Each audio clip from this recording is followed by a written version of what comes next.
বক্তা ওয়াজ করছে যে টুপির উপরে পাগড়ি পরে কেউ যদি নামাজ পড়ে আল্লাহ তাকে খুশি হয়ে 70 গুণ সওয়াব দেয়। সেদিন থেকে পাগড়ি পরে নামাজ পড়ে। কিন্তু একদিন মসজিদে যায় দেখে পাগড়ি আনে নাই। এখন চিন্তা করে এত দূর বাড়ি আবার পাগড়ি আনবো। বিবেক বলতেছে পাগড়ি মাথার দিয়ে পড়লে 70 আর জামাতে পড়লে 27।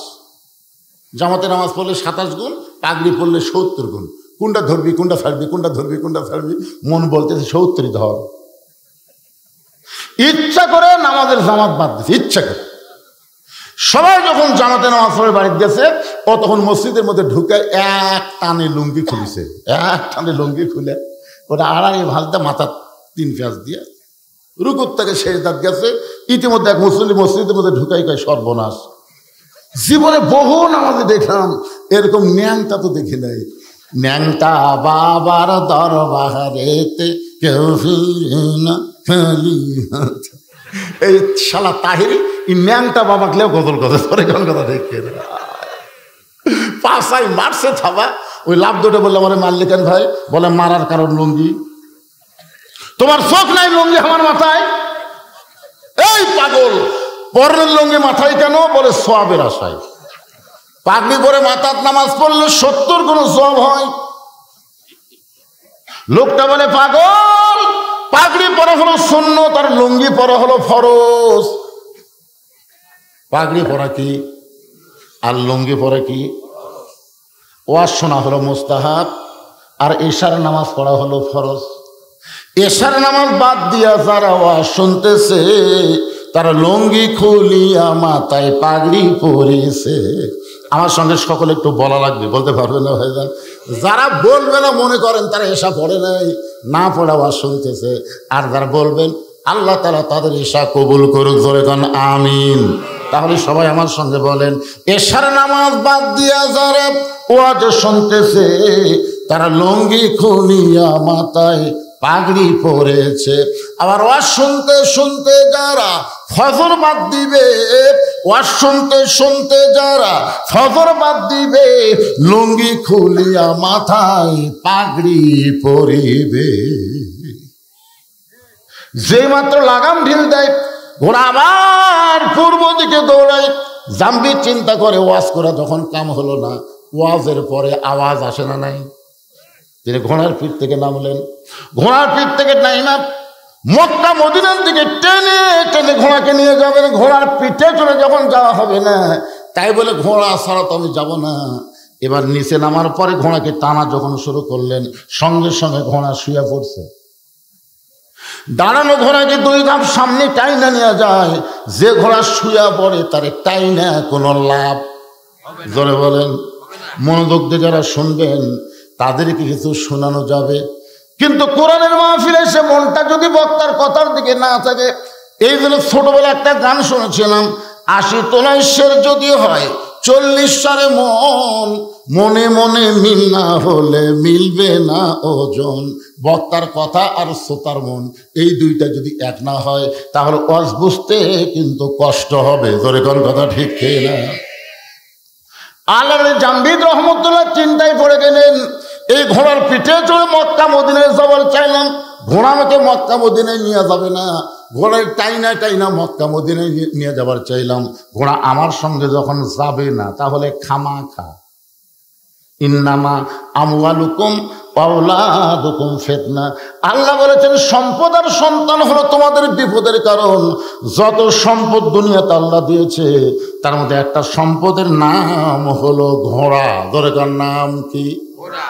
আল্লাহ বলতেছেন সম্পদ আর সন্তান তোমাদের সবচাইতে বড় বিপদের কারণ। এই সম্পদের কারণে অনেক মানুষ জাহান্নামে যাবে, আবার সন্তানের কারণে অনেক বাবা মা জাহান্নামী হবে। জোরে কোন কথা ঠিক কি না? আজকে আপনি কেমন ভাব, আপনি কেমন বেটা জন্ম দিলেন যে আপনার বেটা কোরআনের মাহফিল বাদ দিয়ে মেলা ঘুরতেছে? দোয়া দরুদ পড়ে জন্ম দেননি তো, হিচ্ছুকে গলা ধরে পেড়ে ফেলে দিয়ে কাম করছেন কি? সারা মানুষ হবে কোরআনের মাহফিল বাদ দিয়ে মেলার মধ্যে ঘুরবি? কথা বল না কেন ভাই, কথা বল না কেন? মুসলমানের বাচ্চা হয়ে তুমি আল্লাহর কোরআনের মাহফিল বাদ দিয়ে মেলার মধ্যে ঘোরো, তোমার লজ্জা করে না? ওই ব্যক্তি হলো সবচাইতে বড় দুর্নীতিবাজ, ওই ব্যক্তির কোনো নীতিই নাই যে আল্লাহর কোরআনের মাহফিল বাদ দেয় মেলার মধ্যে ঘরে। জোরে কোন কথা ঠিক কিনা? আর এত রাত্রে, রাত 11:30 পার হয়ে গেছে, এত রাত্রে রাস্তা ঘোরা, ভালো মানুষের বাচ্চারা ঘরে না, চোর ডাকাতেরাই ঘরে। জোরে কোন কথা কন না কেন? এত রাত্রে রাস্তা কারা ঘরে?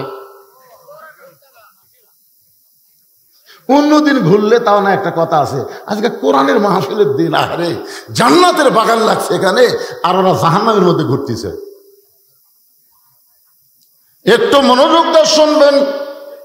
জামবিদ রহমতুল্লাহ ঘোড়ার মহব্বত কলিজা থেকে বের করে দিয়ে মক্কা মদিনার দিকে হেঁটে হেঁটে রওনা দিয়েছে। আপনি বলেন টার্গেট ঠিক করা লাগবে, দরকার হলে হেঁটে যাবো, অসুবিধা আছে? কথা কন না কেন? লং মার্চ, ঢাকা মার্চ ডাক দিল না 5 তারিখে, 6 তারিখে কিন্তু ডাকছিল, চিন্তা করলো না 6 তারিখে তো ডাকছি, এদিকে হাসিনা সাইজ ধরে দরকার নাই, একদিন আগে গাড়ি যদি না চলে হাঁটা যাবো রে। কথা কন না কেন? ওরা কিন্তু সব ক্যামেরা ট্যামেরাতে দেখছে, ও বাবারে পিঁপড়া যেরকম আসে ওইরকম দল বান্ধে আসতেছে। এমনি সেনাবাহিনী প্রধান এমনি কইছে 45 মিনিট টাইম দেওয়া হলো, এরই মধ্যে যাওয়া লাগবে, কারণ যে হারে আসতেছে, গাড়ি নিয়ে আসতেছে, গাড়ি নিয়ে হাঁটতে হাঁটতে এ পা আল্লাহ এমনি দেয়নি ভাই। অনেক মুরব্বী আগে হেঁটে হেঁটে হজ করছে। তোর কোন কথা ঠিক কিনা? ওরা হলো হাজিরে, এরাই হলো হাজির। আর এখন বেটাক সব সম্পত্তি দিয়ে বেটিক ফাঁকি দিছে, ফাঁকি দিয়ে ওই একেবারে 11টা পাথর লিছে, 11টা পাথর নিয়ে খালি ওই জামরাত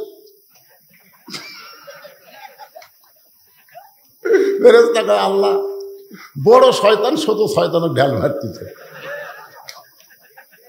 সব সম্পত্তি বেটাক দেখ বেটিক যে বাপ ফাঁকি দিছে ওই মানুষ আছে, ওই আবার মক্কার যা শয়তান মারতেছে। পাগলা টুকি মাররে, তুই বড় শয়তানের বাপ। কথা কন না কেন ভাইজান? মন খারাপ করতেছেন? আচ্ছা, আপনার কি কোনো বক্তব্য দিবেন? শুনবেন? আলহামদুলিল্লাহ, খালি ভালো নয়, একদম মজা দেবে। আল্লাহ হেঁটে হেঁটে যখন রওনা দিলেন, এমন সময় মন বলতেছে, জামবিদ এত সুন্দর ঘোড়ার পিঠে চড়ে মক্কা মদিনায় যাবার চাইলি, সেই ঘোড়া তোকে যখন মক্কা মদিনা নিয়ে যাবে না, তুই ঘোড়ার লাগাম টানলে ঘোড়া তোমার সঙ্গেও যাব না। একটা বার কি ঘাড় কাত করে দেখা যায় না ঘোড়া কি করতেছে? ইলা জিহাদুল কাবাতি শরীফাতে আল্লাহ। মন বলতেছে, কাবার দিকে তো মুখ করে খাড়া হইল রে, তোর 2000 টাকার জুতা যে সাইডে থুসু, দেখ তো জুতে, মানে জুতাও দেখতেছে, নামাজও পড়তেছে। হবে হবে তো মনে করতেছে সবাই যখন জামাতে চলে গেছে, ই একলাই যখন জোহরের 4 রাকাত সুন্নত করতেছে, দেখে ওর জুতা কুটি, তো যায় দেখে ওর পাশে কাঠের বাক্সের জুতা। তোর মনে করতেছে কেবল 1 রাকাত আছে, এখনো 3 রাকাত আছে, এই 3 রাকাত শেষ করতে আমি 7 মাথা পারবো না। এই মনে করে চোর যেই জুতায় হাত দিয়েছে ওই খস করে করছে। তখন বলতেছে, কে রে ভাই, তুই কাবার থেকে মুখ করে নামাজ পড়তেছিস? তখন বলতেছে, না ভাই, ইলা জিহাদুল কাবা ওয়া জুতা, খালি কাবা লয় তো আমার জুতাও রাখা লাগবে, আবার কাবাও করা লাগবে। জোরে করে হবে। জামবিদের মন বলতেছে, এত সুন্দর ঘোড়া, যে ঘোড়ার পিঠে চড়ে তুই মক্কা মদিনায় যাবি, সেই ঘোড়া তোকে টেনে নিয়ে যাবার চাই, তাও গেল না। পিছনে বসে আছে, একটা তাকায় দেখতো ঘোড়া কি খাড়া হলো না শুয়েই থাকলো। জামবিদ রহমতুল্লাহ বলেন, আল্লাহ ওই ঘোড়ার মহব্বত কলিজা থেকে বের করে দিয়ে আমি হেঁটে হেঁটে মক্কা মদিনার দিকে রওনা দিব, একটা বার ঘোড়ার দিকে তাকাবো না, এই মনে করে জোরে জোরে যখন পা মারতেছে, এমন সময় ঘোড়া দাঁড়িয়ে গেছে। ঘোড়া দাঁড়িয়ে থাকে নাই, দৌড়ে গিয়ে জামবিদের পিছনের কাপড় এমন ভাবে ঘোড়া কামড়ে ধরেছে। 6টা মানুষের দেহে যে শক্তি থাকে, তার চাইতে বেশি শক্তি হলো একটা ঘোড়ার দেহে। জামবিদ হেঁটে হেঁটে মক্কা মদিনায় যাবার চায়, কিন্তু ঘোড়া পিছনের কাপড় কামড়ে ধরে জামবিদকে টেনে টেনে পূর্ব দিকে যায়। জাম্বিদ পাইকারি ঘোড়ার পিঠে চড়ে মক্কা মদিনায় যাবো, ঘোড়া নিয়ে যাবে না। ঘোড়ারে টানলাম, ঘোড়া আমার সঙ্গে যাবে না। আমি একলা যাবার চাই, তারপরে ঘোড়া যাবার দিবে না। এই ঘোড়ার মধ্যে ঢুকলো কি? ইত্তাকু ফিরাসাতাল মুমিনিনা ফাইন্নাহু ইয়ানজুরু বিনুরিল্লাহ। এতক্ষণ জাম্বিদ খালি দুই চোখ দিয়ে দেখছে, এবার দুই চোখ বন্ধ করে অন্তরের দিকে তাকায় দেখে। এতক্ষণ ধরে ঘোড়া যে কাজগুলো করতেছে এগুলো ঘোড়ার ইচ্ছায় নয়, এগুলো হচ্ছে আল্লাহ মালিকের ইচ্ছা। সুবহানাল্লাহ, জোরে কোন। দুই চোখ দিয়ে দেখলে ঘোড়া খারাপ, কিন্তু ইয়ানজুরু বিনুরিল্লাহ দুই চোখ বন্ধ করে যখন নূরের চোখটা তাকায় দেখে যে ঘোড়া যা কিছু করতেছে ঘোড়া নিজে করতেছে না, ঘোড়ার মালিককে, জাম্বিদের মালিককে। আল্লাহ জাম্বিদ ঘোড়ার পিঠে চললেন, দেখি ঘোড়া কোথায় নিয়ে যায়। আল্লাহ কেন মক্কা মদিনায় যাবার না দিয়ে আল্লাহ আমারে কোথায় নিয়ে যাবে? ঘোড়ার পিঠে যখন চললেন, ঘোড়া চলতে চলতে চলতে চলতে রোম দেশ। জোরে কোন, কোন দেশ? এই আমার সঙ্গে কেউ জোরে বলেন, কোন দেশ? এই রোম দেশের বর্ডারে এসে ঘোড়া দাঁড়াইছে। বর্ডার সঙ্গে সঙ্গে 6-7 জন সৈন্য জাম্বিদের দিকে তাকায় আছে। জাম্বিদ জোড়হাত করে বলতেছে, ভাইজান আমার কোনো দোষ নেই, আমি মক্কা মদিনায় যাব, কিন্তু ঘোড়া আমাকে এই পর্যন্ত টানে আনছে ভাই, আমার কোনো দোষ নেই। কারণ মক্কা মদিনায় যাওয়ার ভিসা আছে, কিন্তু এই দেশে যাওয়ার তোমার ভিসা নেই। কিন্তু ঘোড়া তো বোঝে না। সঙ্গে সঙ্গে সৈন্যগুলো বলতেছে, হুজুর ঘোড়ার রং তো ঠিকই আছে, আপনার নাম যদি জাম্বিদ হয় আর আপনার বাড়ি যদি বাগদাদের খোরাসান হয়, এই দেশের নাম হলো রোম দেশ। জোরে বলেন সুবহানাল্লাহ। সৈন্যগুলো কি বলতেছে, ঘোড়ার রং তো ঠিকই আছে, যে রঙের কথা বলেছে আপনি সেই রঙের ঘোড়ার পিঠে চড়ে আসতেছেন। যদি আপনার নাম জাম্বিদ হয়, আপনার ভয়, এই রোম দেশের বাদশা বলেছে ওই হুজুরকে সসম্মানে আমার দরবারে হাজির করে দিও। জাম্বিদ কয় কে রে? যে দেশ আমি জীবনেও চিনি না, যে দেশের নামই আমি শুনি নাই, আর সেই দেশের বাদশা কেমনে জানলো ঘোড়ার রং তো লাল, আমার নাম জাম্বিদ, আমার বাড়ি ইরাকের খোরাসান, বাগদাদের খোরাসান, এইটা কেমনে জানলো? এই বাদশা তো বাদশা নয়, এই বাদশা হলো আল্লাহর ওলি। ধরে কোন বাদশা কি? আসলে বাদশা কে? আমাদের মধ্যে কিছু কিছু নেতা বলে ইসলামের সাথে রাজনীতির কোনো সম্পর্ক নেই। এক ফকির ভিক্ষা করবে গেছে শাহজাহানের দরবারে, যা দেখে বাদশাহ শাহজাহান মসজিদের মধ্যে ঢুকে 2 হাত তুলে বলতেছে, ও বাদশার বাদশাহ, তোমার দরবারে আমি ফকির, তোমার দরবারে আমি ফকির। ফকির মনে মনে কয়, আইলাম বাদশার কাছে, আইসা যদি বাদশা নিজেই ফকির হয়ে কাঁদতেছে, তাহলে আমিও যা সাজানো তাই, তাহলে আসল বাদশা কি? জোরে কর, আরো জোরে, জোরসে বলুন। তাহলে আল্লাহর নীতি তো রাজনীতি, আর শাহজাহানের নীতির নাম হলো ফকরা নীতি। মানুষ হলো ফকির, আল্লাহ হলেন বাদশাহ। তাবারাকাল্লাযী বিয়াদিহিল মুলক ওয়া হুয়া আলা কুল্লি শাইইন কদির। গোটা পৃথিবীর রাজত্ব, কর্তৃত্ব, মালিকানা একমাত্র তার হাতে। যারা জবান বন্ধ করে থাকবেন, বুঝবেন আপনি মুসলমান, খালি নাম আছে, কিন্তু আপনার ভিতরে মুনাফিকি কাম করতেছে। আমি কি আমার বাপের কিচ্ছা বলতেছি না আল্লাহর কোরআনের কথা? জোরে বলেন, তাবারাকাল্লাযী বিয়াদিহিল মুলক। এক হাদিস আমারে কয়, হুজুর আপনার ওয়াজত গেলে খালি রাজনীতির ফেসাল পড়েন, রাজনীতি না করলে হয় না। আমি বললাম, হাদিস সাহেব আপনি তো রাজনীতি করে যাচ্ছেন। তো বলে কোথায়? মক্কায়। তো বলে কেমনে? আমি বললাম, আপনি কি আল্লাহর ঘর সামনে থেকে বলেছেন ইন্নাল হামদা ওয়ান নিমাতা লাকাওয়াল মুলক লা শারিকা লাক? এটাকে আপনি বলছেন? হুজুর বহুবার বলছি। এই লাকাওয়াল মুলক লা শারিকা লাকের অর্থ কি? আমরা তো শোনা শোনা খালি কষি হুজুর, আমরা তো অর্থ জানি না। পাগলা, এর অর্থ হলো রাজনীতির ভিতরে, রাজত্বের ভিতরে একমাত্র আল্লাহ ছাড়া অন্য কাউকে আমি স্বীকার করি না। তাহলে রাজনীতির রাজত্ব একমাত্র কার? আরো জোরে বলেন। আপনি কাবা ঘরের সামনে দিয়ে এই তালিবে পড়ে আসে বাংলাদেশের মানুষের দল করতেছেন, আপনার হাজি নাম হবি কিন্তু হজ কবুল হবি না। জোরে কথা কন না কেন ভাইয়া? তাহলে বাদশাহ শাহজাহান কি বাদশাহ আছে? বাদশা সাধারণ বাদশা আছে? বাদশা নেই, কি হচ্ছে? আল্লাহু গানিয়ুন ওয়া আনতুমুল ফুকারা, আমরা হলাম ফকির, ধনীর নাম কি? আরো জোরে, জোরসে বলুন। জামবিদ রহমতুল্লাহ চমকে গেলেন, যে দেশ আমি চিনি না, যে দেশের বাদশাকে আমি জীবনেও জানি না, সেই দেশের বাদশা কেমনে জানলো আমার নাম জামবিদ, আমার বাড়ি খোরাসান বাগদাদে, আমি লাল ঘোড়ার পিঠে চড়ে আসতেছি, এই বাদশা অবশ্যই আল্লাহর ওলি। ওই 6 জন সৈন্য শুভেচ্ছা স্বাগতম, আল্লাহর ওলির আগমন, শুভেচ্ছা স্বাগতম বলে রোমের রাজ দরবার পর্যন্ত পৌঁছায় দিলেন। জামবিদ বললেন, ভাইজান এই যে রাজ দরবারের দরজা পর্যন্ত নিয়ে আসলেন, এখন আমি কি করব? বলে, এখান থেকে আপনাকে একলাই যাওয়া লাগবে, এখান থেকে আপনাকে একলা যাওয়া লাগবে। ফেরেশতা জিবরাইল বলে, নবী গো, এই পর্যন্ত আল্লাহ আমাকে হুকুম দিয়েছে, এরপর থেকে আপনাকে একলাই যাওয়া লাগবে। ধরে কোন কয়জন? কেন?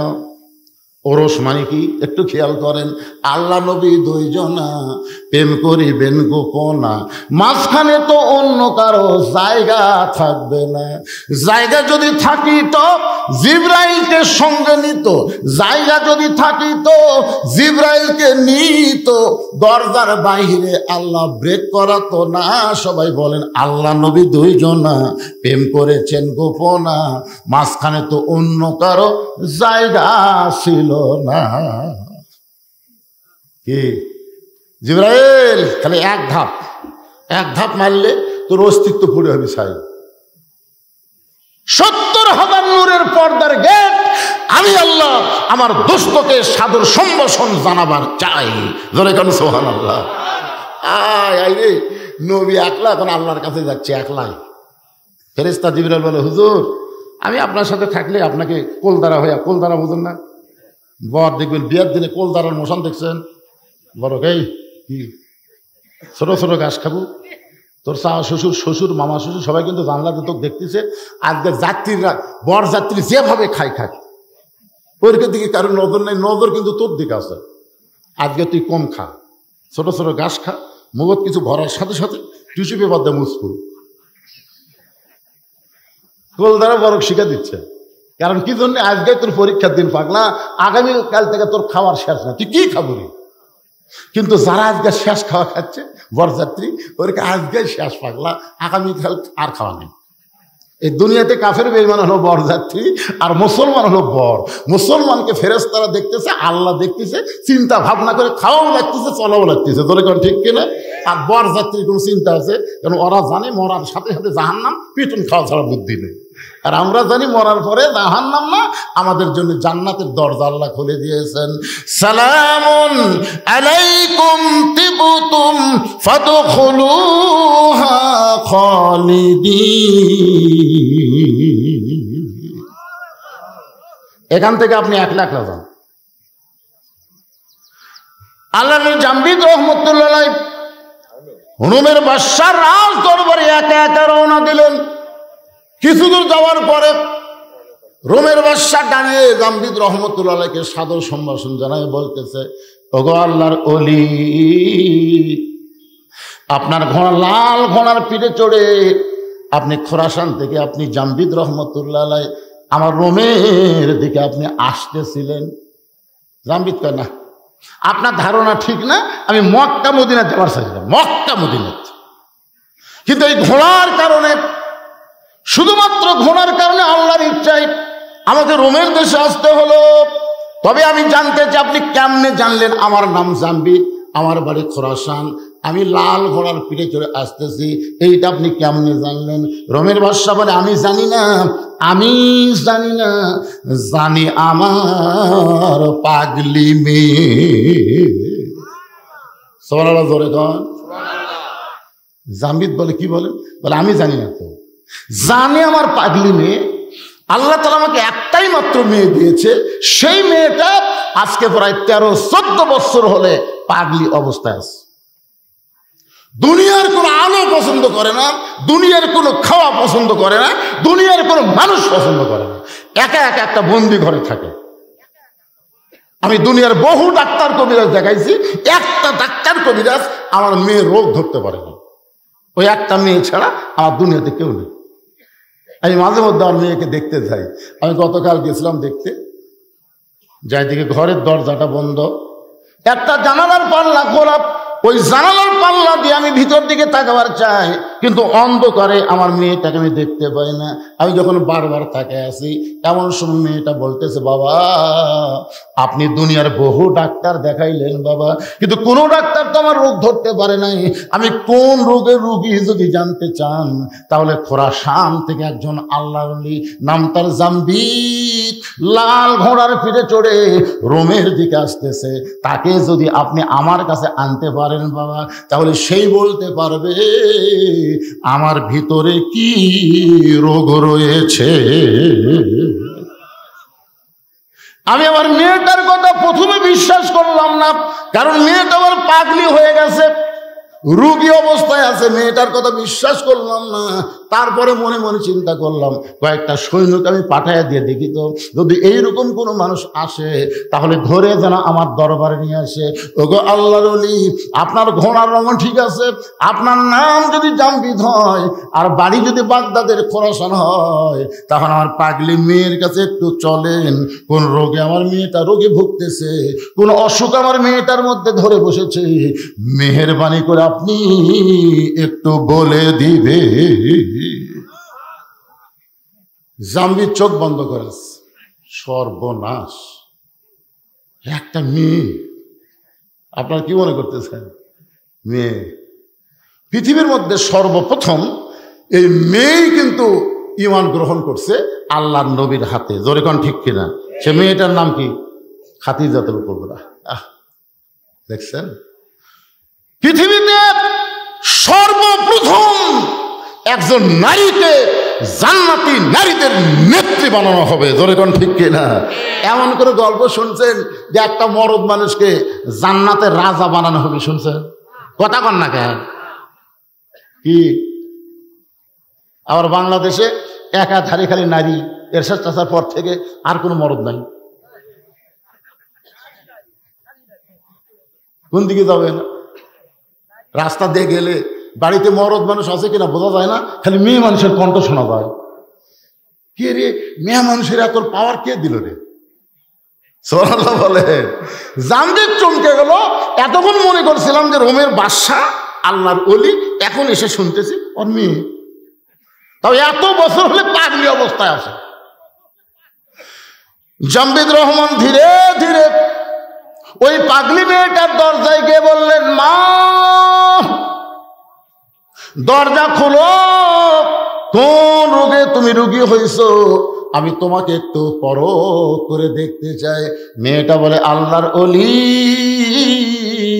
মক্কা মদিনায় যাওয়ার চাইছিল, কিন্তু মক্কা মদিনা বাদ দিয়া এই পাগলির কাছে কেন আসলা? জামবিদ চমকে উঠছে, আমি মক্কা মদিনায় যাওয়ার চাইছিলাম, মক্কা মদিনায় না গিয়ে এই পাগলির কাছে কেন আসলাম? মেয়েটা বলে, জামবিদ রে, মক্কা মদিনায় তুমি কেন যাবে? জামবিদ বলে, মা তুমি কি জানো না, মক্কায় আল্লাহর ঘর, ওই মদিনা রাসূলের রওজা, প্রত্যেকটা মুমিন মুসলমান মক্কা মদিনায় যাবার চাই। মেয়েটা বলে, আমি মক্কা মদিনায় যাব না, মক্কা মদিনা কি আমার কাছে আসবে না? জামবিদ বলে, মা উল্টা কথা বলো না, মা উল্টা কথা বলো না, মক্কা মদিনা কোনোদিন মানুষের কাছে আসে না, বরং মানুষগুলোকেই মক্কা মদিনায় যেতে হয়। মেয়েটা বলে, জামবিদ রে, এটাই যদি তোমার ধারণা হয় তাহলে শুনে নাও, তুমি এখনো কামেল হতে পারো নাই। এটাই যদি তোমার ধারণা হয়। কি সারাদিন ধরে মারছে, সারাদিন মারার পরে গোটা দেহ যখন রক্তাক্ত হয়ে গেছে, তারপরে সারা রাত বুকে পাথর চাপা দিয়ে রাখছে, সারা রাত। আবু জেহেল বলতেছে, যে পাথর বেলালের বুকে চাপা দিছি, এ পাথর তো আমাকে সুস্থ মানুষের বুকে দেওয়া মাত্র মরবে, আর এক সারাদিন মারার পরে তো আহত হয়ে গেছে, এত ওজনের পাথর চাপা দিলে মরেই যাবে। সকালবেলা লাশ তোমরা টেনে নিয়ে যায় আব্দুল্লাহর এতিম পোলার সামনে দিয়ে আসো, আমাদের গোলামকে মুসলমান বানালে আমরা তার অবস্থা এমনি করে দেব। এই কথা বলে আবু জেহেল যখন চলে গেছে বাড়িতে, সকালবেলায় কতগুলো কাফের যুবক বেলালের লাশ নিতে আইসা দেখে বেলালের বুকের পাথর নিঃশ্বাসের সঙ্গে উঠতেছে আর ডাবতেছে। তারা কয় কে রে, চাপা দিলি মরবি। আর সেই লোকটার নিঃশ্বাসে এত পাওয়ার। এই নিঃশ্বাস কি সাধারণ নিঃশ্বাস? এই নিঃশ্বাস হলো ইমানদারের নিঃশ্বাস। জোরে কোন ঠিক কি না? কি জেলের মধ্যে নিয়ে থেকে, জেলের থেকে নিয়ে যা তুমি হাসপাতালে হত্যা করবা? হ্যাঁ, 13 বছর অন্যায় ভাবে হুজুরকে জেল দিলে, এতো তোমার খায়স মিটল না। তুমি জেল থেকে বের করে মিথ্যা নাটক করে তুমি হুজুরকে হাসপাতালে হত্যা করবা। আপনার বলেন তো হুজুরের নিঃশ্বাস নাই? যখন আসে না নাই? আপনার কি ওই ভিডিও দেখছেন উনি যখন হাসপাতালে বেডের উপর বসে আছেন? দেখছেন? একটু মনোযোগ দিয়ে শুনবেন। যুবকের এক দৌড় নেতার কাছে। নেতা, আপনি বলেছিলেন পাথর চাপা দিলেই মরে যাবে, আসেন মরে নাই, বরং নিঃশ্বাসের সঙ্গে পাথর উঠতেছে আর ডাবতেছে। আবু জেহেল উতবা সাইবা দৌড়ে এসে দেখে বেলালের জবান থেকে আল্লাহ আল্লাহ আল্লাহ আহাদ আহাদ উচ্চারণ হচ্ছে। কুলহু আল্লাহু আহাদ, পড়েন কুলহু আল্লাহু আহাদ আল্লাহুস সামাদ লাম ইয়ালিদ ওয়া লাম ইউলাদ ওয়া লাম ইয়াকুল লাহু কুফুয়ান আহাদ। আবু জেহেল বলতেছে জিহ্বা টেনে বের করো। যে জিহ্বাতে আল্লাহ আল্লাহ উচ্চারণ করতেছে ওই জিহ্বা পেরেক মেরে দিতে হবে। বেলালের মুখের মধ্যে হাতটা দিয়ে জিহ্বা টেনে বের করে ওই জিহ্বার মধ্যে 6টা বাউল কাটা ঢুকাই দিলেন। বাউল কাটা হলো খেজুর কাটার চাইতেও মোটা। এরকম 6টা কাটা এই পার্তে ঢুকায় ওই পার্তে বের করে দিলেন। এরপরেও হযরত বেলালের জিহ্বা দিয়ে রক্ত বের হয়। রক্তের মধ্যে ফুটি বলতেছে আল্লাহ আল্লাহ আল্লাহ আল্লাহ আল্লাহ।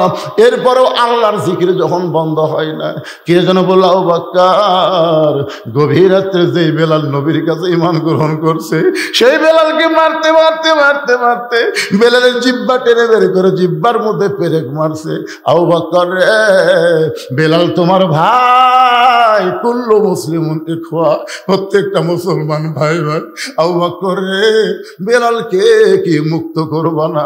আবু বকর এক দৌড়ে গিয়া কাফের বেঈমানদের সামনে বলে, রে মক্কার কাফেররা, তোদের মধ্যে মানবতা নাই, তোদের মধ্যে মনুষ্যত্ব নাই। সারাদিন ধরে মারছিস, সারা রাত বুকে পাথর চাপা দিয়ে রাখছিস, এরপরও জিহ্বা বের করে জিহ্বার মধ্যে পেরেক মারলি। তোদেরকে কোনো দয়া নাই রে, তোদের কোনো কি মায়া নাই? আবু জেহেল বলতে আবু বকর, যদি তোমার মায়া হয় তাহলে আমাদের গোলামকে তুমি কিনে নাও। কত দাম নিবা? বেলালের মনিব উমাইয়া বলতেছে 1000 স্বর্ণ মুদ্রা নিব। আবু জেহেল বলে, রে উমাইয়া, যেই বেলাল সুস্থ অবস্থায় তুমি 1 টাকা দিয়ে কিনলাম, আর সেই বেলাল মরার সময় তুমি 1000 আশরাফি চাইলা। আবু বকর বলে, উমাইয়া, আমার কাছে যদি 10,000 টাকা চাইতা, তারপর আমার ভাই বেলালকে তোমাদের কাছে এক মুহূর্ত আমি রাখবো না। 1000 আশরাফি দিয়ে হযরত বেলালকে মুক্ত করে নবীর দরবারে নিয়ে যায়।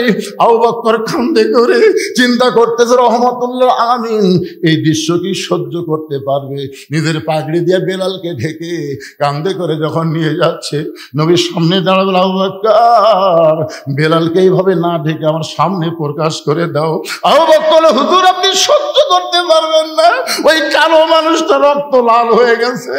রাসূল বলে, আবু বকর, তুমি কি জানো আল্লাহ তাআলা আমার বেলালের জন্য কোরআনের আয়াত নাজিল করেছে? ইন্নাল্লাযীনা ক্বালু রাব্বুনাল্লাহু সুম্মা ইসতাকামু তাতানাজ্জালু আলাইহিমুল মালায়েকা আল্লা তাখাফু ওয়া লা তাহজানু ওয়া আবশিরু বিল জান্নাতিল্লাতী কুনতুম তুআদুন।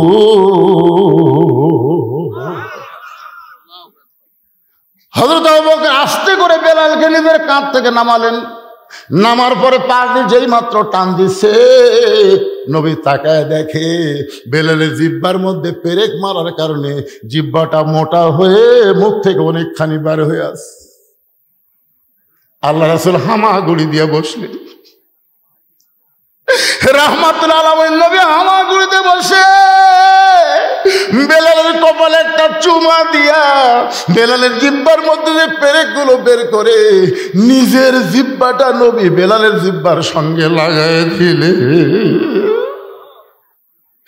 সঙ্গে সঙ্গে জিহ্বাটা পূর্বের মতন হয়ে বেলালের মুখের মধ্যে যখন ঢুকে যায়, নবী বলেন, বেলাল রে, তুমি কি জানো তোমার ঈমানের কারণে আল্লাহ তাআলা তোমাকে 8টা জান্নাতের মালিক বানায়া দিছে।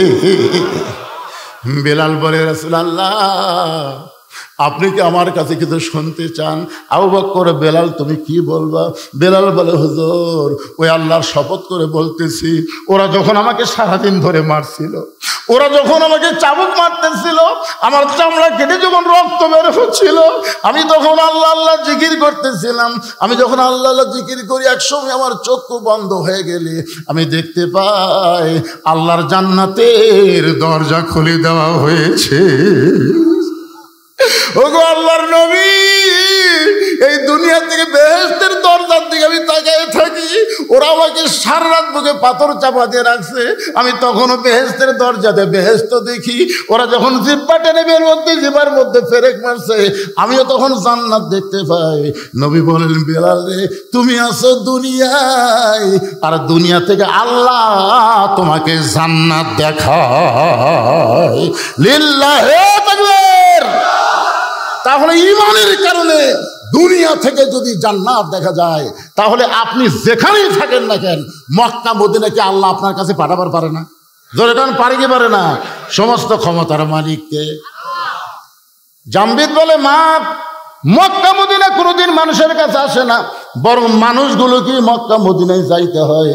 মেয়েটা বলে, জামবিদ রে, এটাই যদি তোমার ঈমান হয়, তুমি ঘোড়াকে যেরকম দেখছো, যে ঘোড়া তোমার যাই নিয়ে যাবে মক্কা মদিনায়, কিন্তু ঘোড়া দৌড়ায় পূর্বের দিকে, ঘোড়া কেন টানলে ঘোড়া মাটির শুয়ে পড়লো? জামবিদ খালি চুমকে চুম করতেছি, এইগুলা খবর কি রে? এই জায়গা তখন চালান হলো।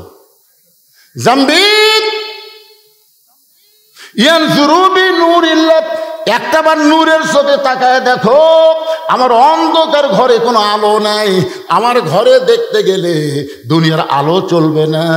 ইয়ানজুরু বিনূরিল্লাহ, তুমি নূরের চোখে নজর করো। জামবিদ চোখ বন্ধ করে তাকায় দেখে, মেয়েটার ডান পাশে কাবা আর বাম পাশে স্বয়ং আল্লাহর নবী বসে আছে। লিল্লাহি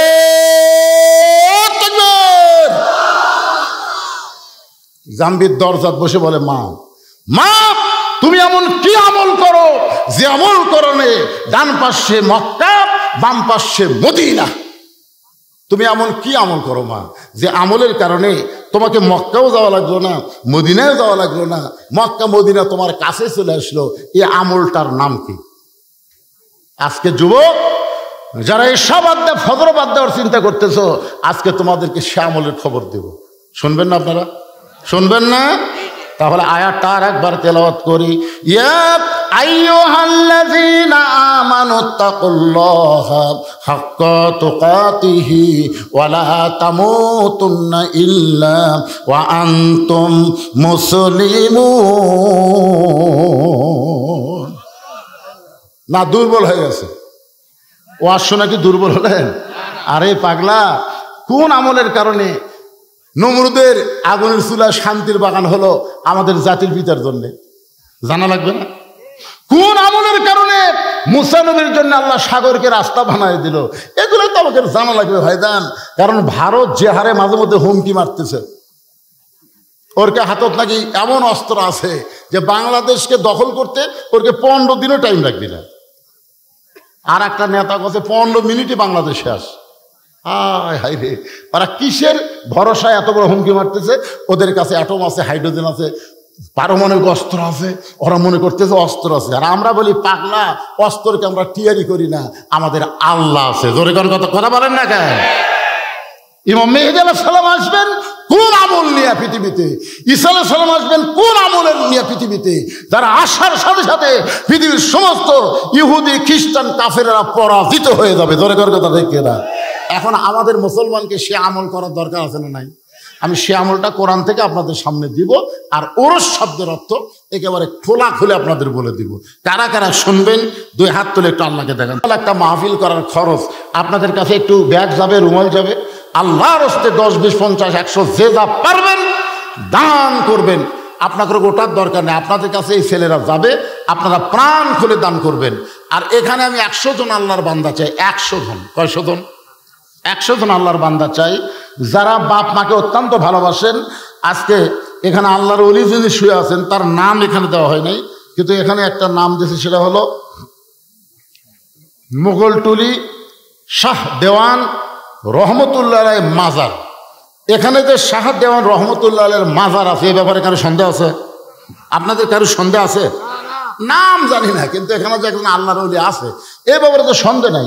তো প্রত্যেক বছর এরকম একটা করে মাহফিল এখানে হোক, এটাকে আপনারা চান?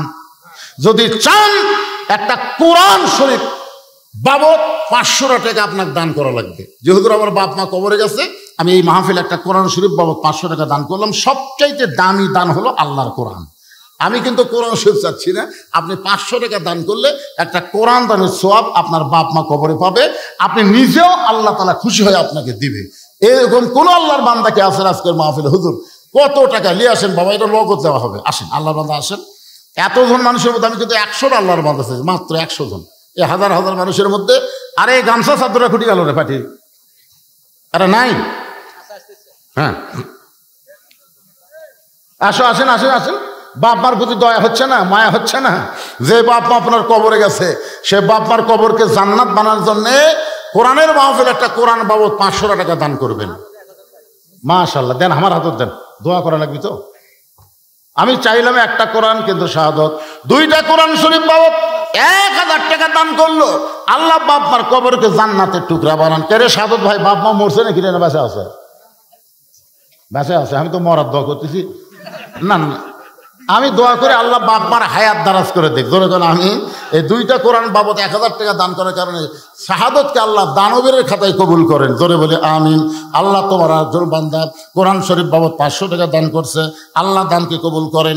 আর একজন আল্লাহর বান্দা আল্লাহর কোরআন শরীফ বাবদ কোরআনের মাহফিলে 500 টাকা দান করলো, আল্লাহ দানকে কবুল করেন, আল্লাহ নেক নিয়ত নেক আশা পুরা করেন। জোরে বলে আমিন। সবাই বলে আল্লাহুম্মা আমিন। এগুলা সব কি লিখে গেলেন বাজান? আমি মনে করছি দানের স্লিপ রে, ও বাবা রে, মাশাআল্লাহ। আর একজন আল্লাহর বান্দা কোরআন শরীফ বাবদ 500 টাকা দান করছে, আল্লাহ দানকে কবুল করেন, আল্লাহ নেক নিয়ত নেক আশা পুরা করেন। জোরে বলেন আল্লাহুম্মা আমিন। আচ্ছা, আপনাদের কাছে 500 টাকা নাই? সব মেলা ফুরাছেন নাকি? এই জন্য আপনারা আগে নিয়ত করবেন, এই মেলা টেলা লাগবে, সব টাকা তো শেষ। আমার এলাকায় একটা ইসালে সব হলো 5 ফিট মাজারত, ও একটা ফকুন্নি পর্যন্ত 5000 টাকা খরচ করেছে। ফকুন্নি ভিক্ষা করে খায়, উনি 5000 টাকা, এতই খাসে ভাই। আল্লাহর একজন বান্দা কোরআন শরীফ বাবদ 500 টাকা দান করলো, আল্লাহ দানকে কবুল করেন। আসসালামু আলাইকুম হুজুর, গতকাল রাতে এই প্যান্ডেলেই হালকায় জিকিরের নামে ঢোল তবলা ডুগডুগি নিয়ে নাচ গান এবং আল্লাহ নবীর নাম নিয়ে ভণ্ডামি করা হয়েছে। যারা এগুলো করেছে এবং যাদের নেতৃত্বে এগুলো করা হয় তাদের সম্পর্কে আপনার বক্তব্য জানতে চাই। আপনারা দেখবেন এই ঢোল আর তবলা যখন বাজায়, আমি ছোটবেলা দেখছি একটা ওই যে ঢোল বাজায়, ঢোল বাজানোর একটা শব্দ শোনা যাবে, কান ফেলে দুজক দুজক দুজক শোনা যায়, খেলে না দুজক দুজক দুজক এই শোনা যায়। কিন্তু আর একটা হারমোনি হারমোনি হারমোনি নাই, তারপর একটা যে কিংকে টানে, এটার নাম কি? এটা বলে ইনকা কে কে কে কে কে কে কে খাই কয় না। আর একটা হাতও তো এরকম বাজায়, তিনজন তিনজন তিনজন তিনজন। এই হালকা জিকিরের নামে যারা ঢোল তবলার ব্যবস্থা করছে তারা একদল, যারা এখানে শুনিছে তারা একদল, আর যারা বাজাছে তারা একদল। এই 3 দলই দুজক। কথা বললে গেলে এই মুসলমানের বাচ্চারা কথা বলে করে, এই কথা না কয়ে তো হাসিনা ইচ্ছা মতো দেশ চলাছে, কারণ কথা বন্ধ করার কারণে। হ্যাঁ একটু করবেন বারে, কি বেশি ফতুয়া দেওয়া যাবে না, যা করলাম বুঝেন, বুঝলে বুঝ পাতা, না বুঝলে তেজপাতা। আমার একটা প্রশ্ন হচ্ছে, আমি একটা বিবাহ করেছিলাম, সেই মেয়ে আর আমি কোরআন হাত রেখে বলেছিলাম কেউ কাউকে কোনোদিন ছেড়ে যাব না, কিন্তু কিছুদিন পর সে অন্য ছেলেকে বিয়ে করে, কিন্তু আমি এখনো বিবাহ করিনি। এখন আমি বিবাহ করলে কি কোনো পাপ হবে নাকি, এটা জানতে চাই। এই বউ আপনাকে ছেড়ে চলে গেছে, কি জন্য চলে গেছে সেটা আপনি একটু নিজের চোখ বন্ধ করে চিন্তা করেন তো। চিন্তা করে তারপর আবার বিয়ে করার চিন্তা করেন, আগেই বিয়া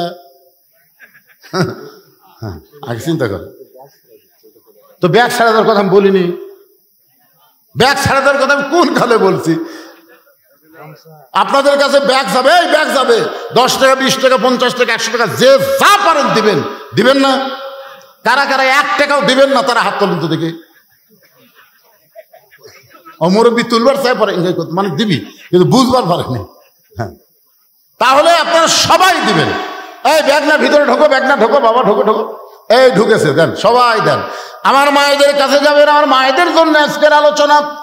ও মা, বড় পীর আব্দুল কাদের জিলানী রহমতুল্লাহ আলাইহি যখন জান্নাতুল বাকি জিয়ারত করতেছেন, মক্কা মদিনায় 2টা গোরস্থান সকলের কাছে পরিচিত। মক্কায় হলো জান্নাতুল মাওয়া আর মদিনায় হলো জান্নাতুল বাকি। নাম শুনছেন আপনারা? এখানে টেজের উপর হাজি সাহেব নাই কেউ, আপনি তো হাজি। তাহলে মক্কায় যে কবর তার নাম কি? জান্নাতুল মাওয়া। সেই জান্নাতুল মাওয়ার মধ্যে ঘুমায় আছে আমাদের মা খাদিজাতুল কুবরা, ধরে কোন সুবহানাল্লাহ। আর মদিনায় যে গোরস্থান, সেই গোরস্থানের নাম হলো জান্নাতুল বাকি। ওই জান্নাতুল বাকির কোন এক জায়গায় ঘুমায় আছে নবীর কলিজা টুকরা মা ফাতেমা। সাল্লাল্লাহু বলেন না কেন? আব্দুল কাদের জিলানী রহমতুল্লাহ আলাইহি ওই জান্নাতুল বাকি যখন জিয়ারত করতেছেন, জান্নাতুল বাকি জিয়ারত করা হলো ভাগ্যের ব্যাপার, কারণ জান্নাতুল বাকির মধ্যে কম পক্ষে 10,000 সাহাবী ঘুমায় আছে। সুবহানাল্লাহ না কেন? কত হাজার? আমাদের গোটা বাংলাদেশ মিলেও একটা সাহাবী নেই। আমাদের গোটা বাংলাদেশে কোনো সাহাবী আছে? কোনো সাহাবী না। 2 জন আসছিল ওই নদী পথে চিটাগাংতে, তারা ফিরে চলে গেছে। 2 জন সাহাবী আসছিল, একটা জাবের ইবনে হুযাফা আর একটা নবীর মামা সাদ ইবনে আবি ওয়াক্কাস। এই 2 জন কিন্তু এসে ওনারা এখন চীনে যায়, ওনাদের কবর চীনে হয়েছে, কিন্তু আমাদের বাংলাদেশে হয়নি। বাইজিদ বোস্তামির মাজারও কিন্তু বাংলাদেশে নাই। আমি ওখানে গিয়ে দেখছি বাইজিদ বোস্তামি ওখানে কিছুদিন বসা ছিলেন। বাইজিদ বোস্তামির দরগা আছে আর মাজার হলো ইরাকের বাগদাদে। সাল্লাল্লাহু বলেন, যেগুলো আছে অধিকাংশই কি। আমি দেখলাম সিলেটে একটা কবর, নাম হচ্ছে লেদা শাহ। জরিকার নাম কি? লেদা শাহ। কিছু দূর যাওয়ার পরে একটা দেখলাম ঘোড়া শাহ, তারপরে শেষে দেখলাম শাহ শাহ। আমি তো ওনাকে আগেই বলছি ভাই। মাশাআল্লাহ, আমার ভাই দেখেন আপনার ওয়াজ এতই ভালো লাগতেছে, আমি কিন্তু ওনাকে আসতে বলছি ভাই সালাম কালাম দিয়ে যান। তবে না হুজুর আমি শুনবো। আলহামদুলিল্লাহ, এই আদায় যতক্ষণ হবে ততক্ষণ আমার ভাইজান আপনার একটু শুভেচ্ছা বিনিময় করবে, তারপর আবার আলোচনা চলবে ইনশাআল্লাহ। হ্যাঁ,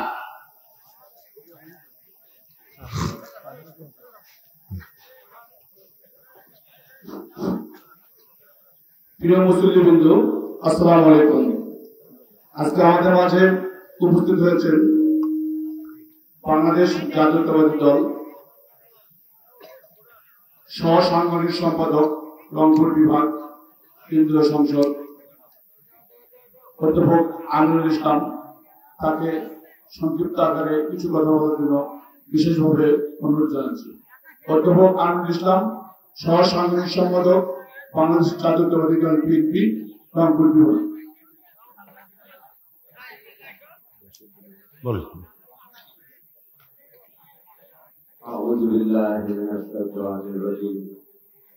বলেন ঠিক কিনা? আমরা সবাই তার জন্য দোয়া করব, আল্লাহ পুরোপুরি সুস্থতা সহকারে আমাদের দেশে আবার ফিরে আসার তৌফিক দেখ, আমিন। এবং তারেক জিয়া তারুণ্যের অহংকারকে আল্লাহ কবুল করুক, সকলে বলে আমিন। এখন আসেন, আপনাদের কাছে একটা ওয়াজ আমি রাখছিলাম, মনে নাই। মনে থাকলে আপনার 2-4 জন উঠে উঠে চলে গেলেন। আসলে 2টা জগতে আল্লাহ আমাদের পক্ষে, এটা আমরা বিশ্বাস করছি। একটা হলো রুহের জগৎ, একটা হলো দুনিয়ার জগৎ। আর একটা জগৎ আমাদের সামনে আছে, মনে আছে আপনাদের? মনে করছে 66তে পাচ্ছি, পাস তো করছি। পাস করলে আপনি জান্নাত পাবেন পাগলা, কিন্তু 33 না পাওয়ার কারণে যে কমপক্ষে 100-150 বছর জাহান্নামে থাকা লাগবে, সেটা কি করবেন? সেই জন্য আমি বলছি গোল্ডেন A+ পাইয়া বিনা হিসাবে আমরা জান্নাতি হবো। জোরে কোন কথা ঠিক কিনা? মনে নাই। মেয়েটা বলে জানবি কোন আমলের কারণে আল্লাহর কাবা নবীর রওজার পাশে, যদি তুমি জানতে চাও তাহলে শোনো। আপনারা এই কথাও কিন্তু আমি বলেছি, কি আমল, ঠিক না? কন সে আমল শুনবেন না আপনারা?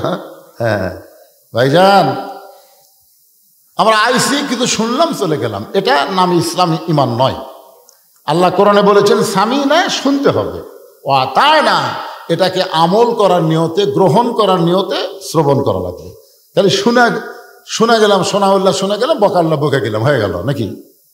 না, আমরা যারা বক্তা আমাকেও ঠেলা আছে।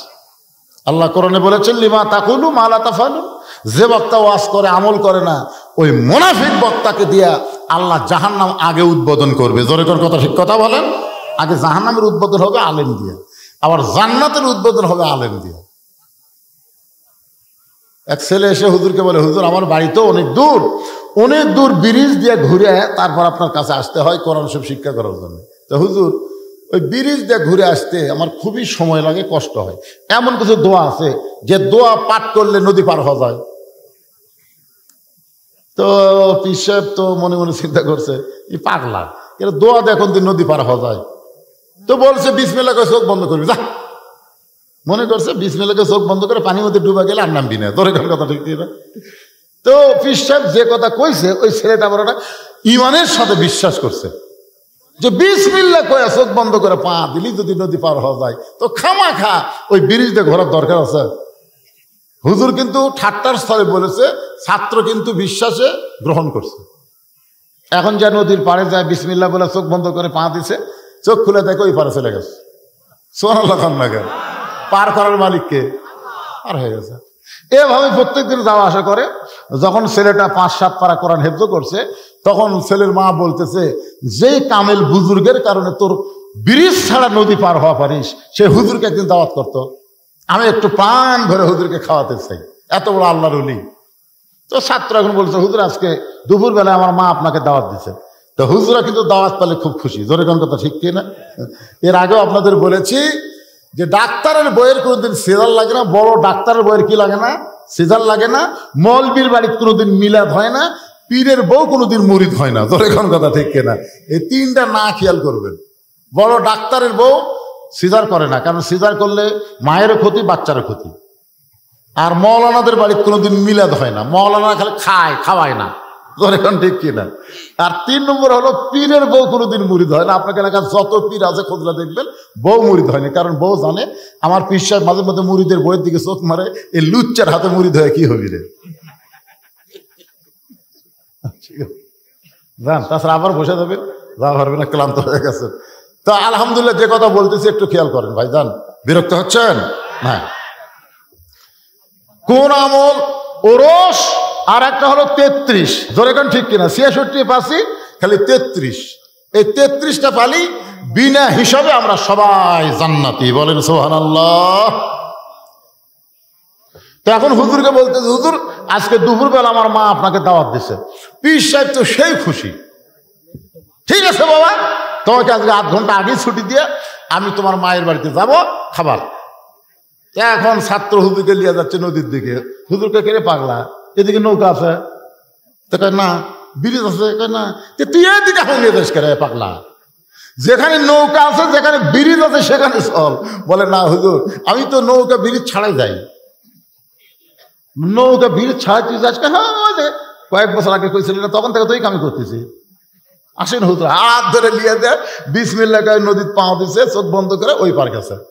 চোখ খুলে দেখে পিসা উঠে দাঁড়ায় আছে। হুজুর আসেন, বিসমিল্লাহ চোখ বন্ধ করে পাবেন। পিসা বিসমিল্লাহ আউযুবিল্লাহ বিসমিল্লাহ পা দিতে ঘপ করে হাঁটু মধ্যে ডুবে গেছে। তার মানে কি বুঝতেছেন? বকাউল্লাহ বকে গেছে, বকাউল্লাহ আমল করে নাই, আর সোনাউল্লাহ আমল করে জান্নাতি হয়ে যায়। দরেগণ কথা ঠিক কথা বলেন? হ্যাঁ। এই জন্য ভাইজান একটু মনোযোগ দিয়ে শুনতে হবে। কোন আমলের কারণে মক্কা মদিনা তার কাছে? আল্লাহর একজন বান্দা রবি ইবনে সুলাইমান এবার হজ করতে যাবে। হজ করতে যাওয়ার আগে ওরা 10 জন মিলে একটা কাফেলা করছে, 10 বন্ধু মিলে হজে যাবে। হজে যাওয়ার আগে মানুষ কিন্তু সবাইকে একটু দাওয়াত দেয়, একটু বলে ভাইজান আমার জন্য দোয়া করো, আমি সুন্দরভাবে হজ যেন পালন করতে পারি। এরকম দোয়াটাও চাই না? যেরকম চাই কি চায় না? অনেকে মানুষকে জানানোর জন্য দোয়া চায়, আমি তো হজ করে যাচ্ছি, এটা তো কাউকে জানান দরকার। দেখবেন কতক লোক কিন্তু হজ করে আসে, কেউ জানি না যে হাজি, বলতে ভাই আরাফার ময়দানে সেই কেউ শুনবার চাচা রে শয়তান পাথর মারতে তার ঠেলা ঠেলি ভাই, মানে ওই যে হজ করছে এটা মানুষকে জানাচ্ছে। আল্লাহ কয় রে আমল গোপন না করে প্রকাশ করলি তোর খালি নামের আগে হাজি হলো, কিন্তু হাজি কবুল হলো না। কথা কোন ঠিক কিনা? রবি ইবনে সুলাইমান এক বন্ধুর বাড়িতে দোয়া চাইয়া গভীর রাত্রে বাড়ির দিকে আসতেছেন। আসার সময় তাকে রাস্তার পাশে কে যেন কি করতেছে, রবি ইবনে সুলাইমান ভালো করে দেখার জন্য একটু নিকটে গিয়ে তাকায় দেখেন একটা মহিলা মরা গাদার গা থেকে গোস্ত কাটতেছে, আর ওই গোস্তটা টোপলা বানতেছে। গাধা খাওয়া হারাম, গাধা খাওয়া হারাম, আর মরা গাদার গোস্ত। রবি ইবনে সুলাইমান চিন্তা করে এইটা কেমন মেয়ে, রাতের বেলা মরা গাদার গোস্ত কাটতেছে, হয়তো কোনো হোটেলে সাপ্লাই দিবে। মনের মধ্যে সন্দেহ করে মেয়েটা যখন গোস্তের টোপলা নিয়ে রওনা দেয়, রবি ইবনে সুলাইমান নিজের বাড়ির দিকে না গিয়া ওই মেয়েটার পিছনে পিছনে রওনা দেয়। মেয়েটা একটা ভাঙ্গা বাড়ির মধ্যে ঢোকার সঙ্গে সঙ্গে 2টা মেয়ে মা মা বলে কাঁদতেছে। মা বলতেছে মা আর কান্দা লাগবে না, আল্লাহর নিয়ামত গোস্ত পাইছি, এই গোস্ত সিদ্ধ করে তোমরা খাও আর আল্লাহর শুকরিয়া আদায় করো। রবি ইবনে সুলাইমান চমকে গেল, একে তো গাধা খাওয়া হারাম, তারপরে মরা গাধার গোস্ত নিজের মেয়েদেরকে মা দিয়ে বলতেছে সিদ্ধ করে খাওয়া, আল্লাহর শুকরিয়া আদায় করো। মেয়েটা খুশি হয়ে যখন 2টা মেয়ে গোস্তের টুকলা নেয়, এমন সময় রবি ইবনে সুলাইমান বলে মা তুমি কেমন মা, তুমি তোমার ক্ষুধার্ত মেয়েদেরকে মরা গাধার গোস্তের টুকলা দিলে, ও মা তুমি কেমন মা? মা বলতেছে পথিক এই গভীর রাত্রে আমার বাড়ির ধার দিয়ে চলে যাচ্ছ, চলে যাও, আমার দিকে তোমার তাকান লাগবে না। আজকে 2টা আমার মেয়ে আজকে কয়েকদিন হলো না খেয়ে থাকার কারণে বারবার যখন আমার কাছে খাবার চায়, আমি মা কোথায় খাবার পাবো? আমার স্বামী কয়েক বছর আগে দুনিয়া থেকে বিদায় হয়ে গিয়েছে, আমি একজন বিধবা নারী, 2টা যুবতী মেয়েকে কি করব? রাতের অন্ধকারে আমি বের হয়ে গেছি কিছু খোঁজার জন্য, ক্ষুধা নিবারণের জন্য। এখন গাধা খাওয়া হারাম না হালাল এটা পরখ করার শক্তি বিবেক আমার নাই, মরা গাধা না জেতা গাধা এইটা চিন্তা করার শক্তি আমার অন্তরে নাই। আমি গোস্ত মেয়েদেরকে দিয়েছি, মেয়েরা সিদ্ধ করে খাবে, আল্লাহর শুকর আদায় করবে, কারণ এই মুহূর্তে জীবন বাঁচান ফরজ মনে হয়ে গেছে। রবি ইবনে সুলাইমান বলেন মা তোমার মেয়েদেরকে মরা গাধার গোস্ত খাইতে দিও না, এবার আমি হজে যাবার চাইছিলাম মা, আমি আর হজে যাব না, আমার সমস্ত হজের টাকা পয়সা আমি তোমাদেরকে দান করে দিব। এক দৌড়তে বাড়িতে গেলেন, বাড়ি যাওয়ার পরে যা কিছু তার ছিল সব কিছু টুকলা করে মায়ের হাতে দিয়ে দিলেন। মা মেয়ে খুশি হয়ে আল্লাহকে বলতেছে আল্লাহ তোমার যেই বান্দা মক্কা মদিনায় যাবার চাইছিল কিন্তু আমাদের ক্ষুধার্ত দেখে সব দান করে দিল, আমরা মা আর মেয়ে মিলে দোয়া করি আল্লাহ মক্কা মদিনা এই বান্দার বাড়িতে হাজির করে দিও। রবি ইবনে সুলাইমান বলে মা উল্টা দোয়া করো না, কারণ মক্কা মদিনা কোনদিন মানুষের বাড়িতে আসে না। মেয়ে 2টার মা বলতেছে আমরা দোয়া করার মালিক আর কবুল করার মালিককে, আমাকে মন চাইলে দোয়া করছে, আল্লাহ কবুল করতেও পারে নাও পারে। রবি ইবনে সুলাইমান চলে আসলেন বাড়িতে, নির্দিষ্ট সময় আর 9 বন্ধু বললেন চলো বন্ধু হজে যাই। বলে এবার তোমরা যাও, হয় আমি আবার যাবো না, আমার একটু সমস্যা আছে। 9 বন্ধু বলে কে রে, কত মানুষকে আমরা বললাম এবার আমরা 10 জন মিলে হজে যাবো কাফেলা করে, আর তুমি সবার কাছে দোয়াও চাইলে আজকে হঠাৎ বলতেছে যাবা না। যাবো না রে ভাই, তোরা যা। ওরা 9 বন্ধু হজ করে সর্বপ্রথম রবি ইবনে সুলাইমানের বাড়ির দরজায় হাস করে নিজের বাড়িতে না গিয়া রবি ইবনে সুলাইমানের বাড়ির দরজায় ওই 9 বন্ধুর মধ্যে একজনের মাথাতে একটা টোপলা, মাথার কি একটা টোপলা, দরজা ডাকতেছে, রবি ইবনে সুলাইমান, এই রবি ইবনে সুলাইমান। দরজা খুলে দেখে 9 হাজি তার সামনে দাঁড়ায় আছে। জোরে কর সুবহানাল্লাহ। আল্লাহ রাসূল বলেন, তোমাদের এলাকায় কোনো ব্যক্তি হজ করে যখন আসবে, সর্বপ্রথম যদি তার চোখের দিকে মহব্বত করে তাকাও, ওই কাবা মদিনার দিকে যে সওয়াব পাইছে, তুমি গরিব মানুষ হওয়ার কারণে ওর চোখ দেখলে আল্লাহ সেই সওয়াব তোমার অন্তরে দিয়ে দিবে। এই জন্য হজ করে আসার সাথে সাথে কমপক্ষে 40 দিন সেই ব্যক্তি বেগুনা মাসুম থাকে। তার সঙ্গে একটু মুসাফা করা, মুআনিকা করা, আবার খালি জমজমের পানি খাওয়ার জন্য এটা করা হবে না। আমার অনেক সময় হজ করে এসে লুকে থাকি, তুই খুরমা খেজুর খাবি, পানি খাবি, হুজুর আমার একটা জায়নামাজ হবি না, আমার একটা তসবি আপনি দিবেন না হুজুর? কি তসবি জায়নামাজ না, হাজির চেহারার দিকে তাকায় থাকলে কাবা মদিনা থেকে সওয়াব আল্লাহ দান করবে। সুবহানাল্লাহ বলেন। রবি ইবনে সুলাইমান বলে, ভাইজান তোমরা 9 জন বন্ধু আমার বাড়ির দরজায়, আমার ভাগ্য এত ভালো, যার মাথার টোপলা আছে, এই মিথ্যা দেখ এই কি হজে যাওয়ার আগে তোর কাছে আইলাম, তুই কইলি এবার হজে যাবো না, কি কারণে যাবি না? কারণ বলবি। তুই যে কাবা ঘর তাওয়াফ করার সময় এই যে আমার মাথার টোপলা, তুই যে আমার টোপলা দিয়ে বললি, ভাই এই টোপলা নিয়ে আল্লাহর ঘর তাওয়াফ করতে আমার কষ্ট হচ্ছে, টোপলাটা একটু ধরতো, তোর টোপলা আমাকে দিয়ে তুই আল্লাহর ঘর তাওয়াফ করলি, আমরা 9টা বন্ধু দেখলাম, তুই আমাকে সাথে সাথে থাকতে থাকতে হারাই গেলি, আমরা গোটা মক্কা খুঁজা তো পাইনি রে, তুই টোপলাখানা দিয়ে কোথায় হারিয়ে গেলি? আবার হঠাৎ থেকে তুই সাফা আর ওয়াসাই করতেছিস, তোকে টোপলা দেওয়ার জন্য তোর পিছনে পিছনে আমরা 9 বন্ধু দৌড়াই, কিন্তু হঠাৎ থেকে তুই আর নাই। গোটা মক্কায় খুঁজে যখন পাওয়া গেল না, চলে আসলাম মদিনায়। মদিনায় এসে দেখি নবী রওজার পাশে দাঁড়িয়ে আল্লাহ নবীর সালাম দিস। তোর সালামের সঙ্গে আমরা নবীর সালাম দিলাম। তোর সালাম দেওয়ার সময় তুই এমন ভাবে কাঁদতেছিলিস রে পাগল, আমরা তোর সঙ্গে কাঁদতেছিলাম। ওগো আল্লাহর নবী, আমাদের সালাম আপনি গ্রহণ করে। তোর টোপলা মাথায় নিয়ে তোর সঙ্গে নবীর সালাম দে, হঠাৎ দেখি তুই আর নাই। গোটা মদিনা তন্ন তন্ন করে খুঁজে তোরে পাইলাম না।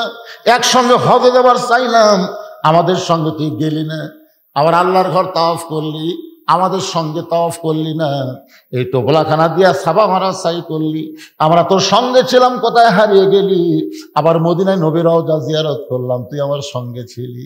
আরে শয়তান, তোর টোপলা আমারে জানায় দিয়ে আবার আমাদেরকে ফাঁকি দিয়ে সবার আগে বাড়িতে এসে দরজা বন্ধ করে বসে আছিস। তোর টোপলা তুই এখন ফেরত নে। মাথার টোপলা যখন রবি ইবনে সুলাইমানকে ফেরত দেয়, রবি ইবনে সুলাইমান কান্দে বলে, ও বন্ধুরা, আমি হজে যাইনি ভাই, আমি আল্লাহর শপথ করে বলতেছি, আমি এবার হজে যাইনি ভাই, আমি যাইনি ভাই। 9টা বন্ধু বলে, মুনাফিক, একসঙ্গে যাবার চাইছিলাম, তুই গেলি না। আবার আমাদের ফাঁকি দিয়ে আগে বাড়িতে এসে দরজা বন্ধ করলি, তোর সঙ্গে আর আমাদের কোনো বন্ধুত্ব নাই। রবি ইবনে সুলাইমান টোপলাখানা বুকের মধ্যে নিয়ে কাঁদতে কাঁদতে বেহুশ হয়ে পড়ে যায়।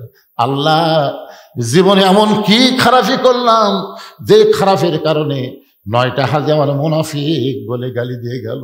কাঁদতে কাঁদতে যখন বেহুশ হয়ে যায়, ওই বেহুশ অবস্থায় দেখতে পায় আল্লাহর নবী রবি ইবনে সুলাইমানের ঘরের মধ্যে হাজির হয়ে গেছে। নবী ডাকতে বলে, রে রবি ইবনে সুলাইমান, তোমার 9টা বন্ধু মিথ্যা বলে নাই বাবা, তোমার 9টা বন্ধু মিথ্যা বলে নাই।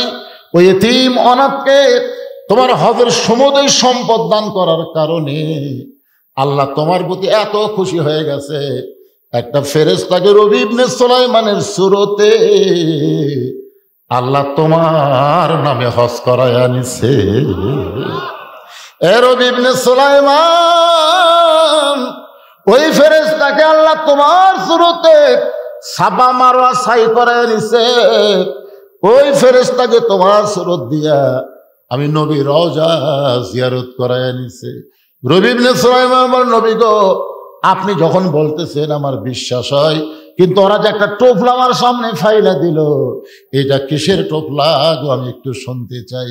সঙ্গে সঙ্গে আল্লাহ নবী কোরআন থেকে একটা আয়াত তেলাওয়াত করলেন, ওমা তুনফিকু মিন শাইইন ফি সাবিলিল্লাহি ওয়াফা ইলাইকুম ওয়া আনতুম লা তুযলামুন। এই কোরআনের আয়াত বলেই রবি ইবনে সুলাইমান চেতন পায় দেখে টোপলা আছে কিন্তু নবী নেই। স্বপ্নের মধ্যে কিন্তু বলেছে এটা কিসের টোপলা, নবী কিন্তু আল্লাহর কোরআনের একটা আয়াত তেলাওয়াত করছে। এখন টোপলার মধ্যে কি আছে এই কোরআনের আয়াতের অর্থ জানলেই বোঝা যাবে। ধরে এখন ঠিক কিনা? আপনারা কি জানেন? কথা কানা জানেন? শুনবেন না? 500 টাকা দেন তো, আমি 100 টাকা করে আপনাকে দিবার চাইলাম, কোরআন দান করার সব দিবার করলাম। 500 টাকা দিলে একটা কোরআন দানের সব, এত টাকা মেরাত নষ্ট করলেন, দুনিয়ার পিছনে শেষ করে দিলেন। আর এই সালের সব ওরস মোবারক কোরআনের তাফসীর মাহফিল প্রতি বছর হবে, হাজার হাজার টাকা খরচ করে আপনাদের জন্য ব্যয় করবে, আর আপনার 500 করে টাকা দিলেন না, থাকার পরও দিলেন না।